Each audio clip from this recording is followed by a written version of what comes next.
All right. Only those who have already given up will oppose solutions. Why? Because they've already given up. They've already accepted that there is no solution. They've already accepted that there's no way to actually make a difference in this world. So they will end up focusing on things that perhaps make them money but don't present real solutions. Those who actually still have that point within them that solutions are possible will then be open to actually hearing about the solution. So for those of us who are presenting real solutions to the actual problems in this world, we have to look firstly for those who still have that point within them that a solution is possible, that they inherently know deep down that people can change and that people are inherently benevolent, inherently, and look for those people and explain things in a way that they can hear you, and then through that gather more and more people in the group that can stand together, because the fact is those who have already given up will attack us.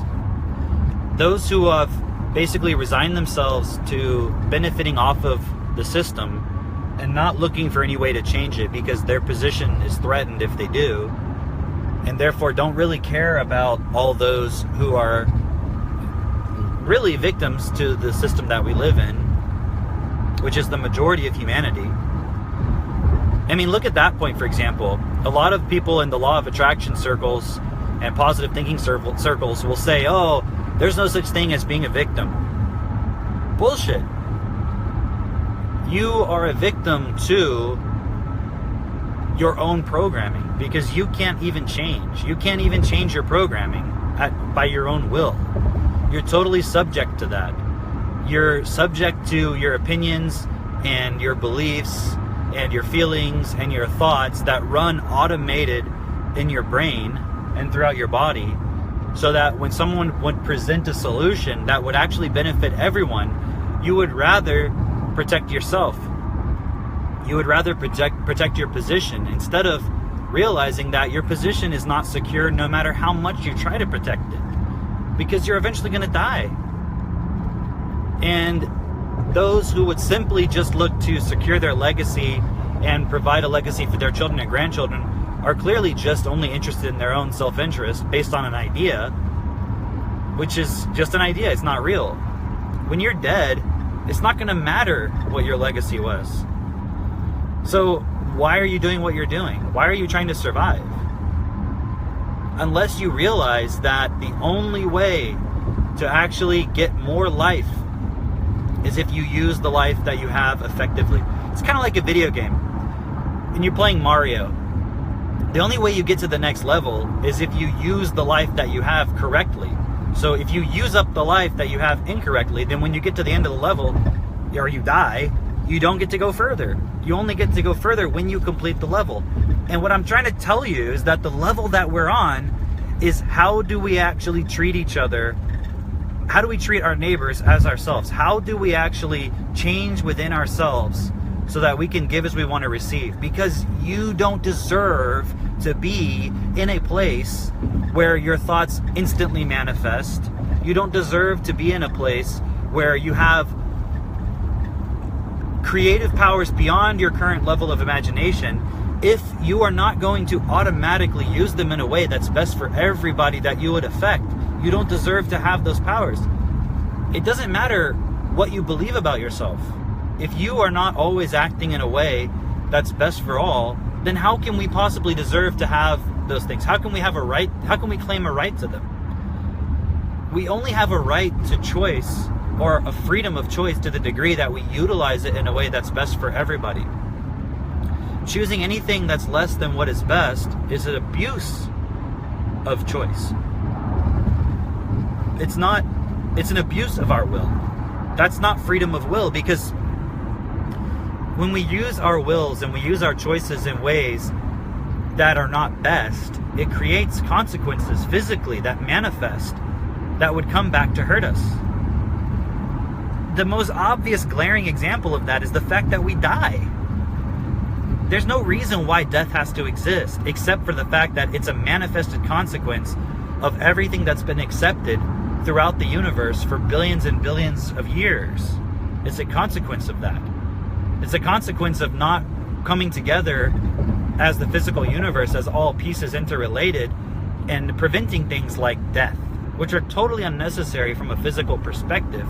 And yet, because we're not really fully in control of reality physically, things like death have to exist, and things like suffering and disease and so forth.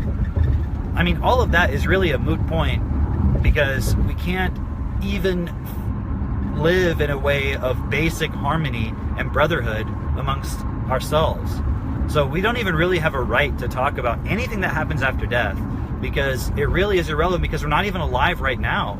We're just computer programs following our design. We're not even really directing anything about our lives right now. What's the only alternative here is to take direction over what is going on inside of us, to take direction over it. And if you start studying the mechanics of how your beliefs are formed and how your words and your thoughts are formed from a very young age, from the very beginning, you'll start to understand that it's a much more intricate problem than you are aware of. It's a physical problem. It's not mental.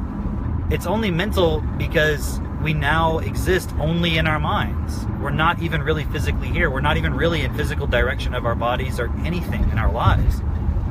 So the way to actually correct this problem is to go to the physical level and look at where our thoughts and our feelings and our beliefs and everything is actually coming from. And what you'll understand, what you'll realize if you really investigate and research the problem, and you're totally self-honest within it, and you don't use any information that's like from some book that someone just wrote, like, you know, you should believe this. Like, anybody who's claiming they've been somewhere you haven't and is using that to justify something, how can you trust that information? Unless you can physically verify it for yourself, you really can't trust it. So anything that I'm sharing in my videos, I'm not claiming to get this information from the afterlife or some bullshit. I'm saying I've tested this for myself, and I've tested it with other people.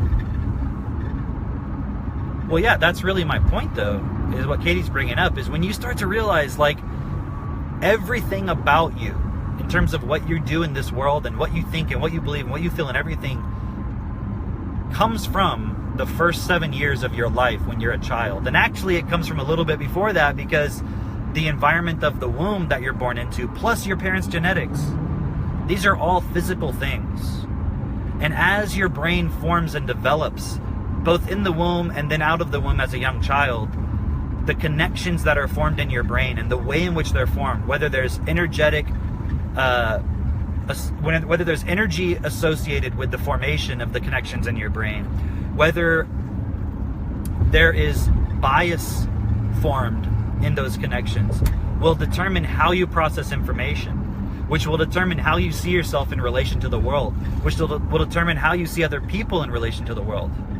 So the solution is not to simply stay in the realm of mental things. That's why life coaching can't work on its own. It can't be the solution, because it's stuck and it stays within the mental realm. It stays in the realm of beliefs and thoughts and feelings. I had someone calling me there. All right, I'm gonna have to wrap this up. I'm gonna continue it another time. Take a look at what I'm saying, though.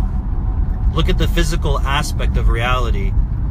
Quit bullshitting yourself within feelings and start looking at Technotutor and asking yourself really what is going on with all of this. It's a lot more than meets the eye. All right, see y'all next time. Gotta answer this call. Bye.